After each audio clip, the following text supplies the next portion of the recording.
নিজের জীবনকে কখনো অন্যের সঙ্গে তুলনা করে নিজেকে ছোট বা দুঃখী ভাববেন না।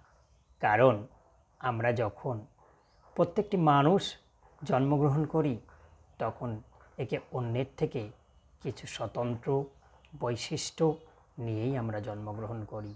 এই কারণে বলা হয় প্রত্যেকটি মানুষই হলো স্বতন্ত্র বা ইন্ডিভিজুয়াল।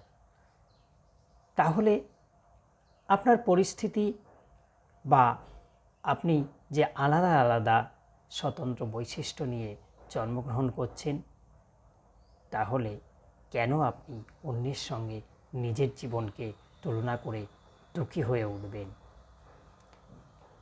অন্যের পরিবেশ পরিস্থিতি একরকম, আপনার পরিবেশ পরিস্থিতি অন্যরকম। তাই কখনো আপনার ভাগ্য আপনার সঙ্গে নেই, ঈশ্বর আপনার সঙ্গে নেই, এই কথাটি বলবেন না। বরং ভাবুন আপনার কাছে যেটা আছে সেটাকেই ব্যবহার করে আরও ভালোভাবে ভালো কর্ম করে কিভাবে জীবনকে এগিয়ে নিয়ে যাওয়া যায়। নিয়তি যাই থাকুক না কেন, ভগবান শ্রীকৃষ্ণ স্বয়ং গীতাতে বলেছেন যে আমাদের কর্মফলের বীজ ভাগ্যের চাকাকেও ঘুরিয়ে দিতে পারে। তাই অন্যের সঙ্গে নিজেকে শুধু তুলনা করে সময় নষ্ট না করে আপনি সঠিক সিদ্ধান্ত গ্রহণ করে সঠিক কর্ম পরিকল্পনা তৈরি করে আজ থেকেই আপনি কাজে নেমে পড়ুন। দেখবেন অন্যের চাইতেও আপনার প্রচেষ্টাগুলো আরও বেশি সফল হচ্ছে, আপনার জীবন আরও বেশি সুখে ভরে উঠবে।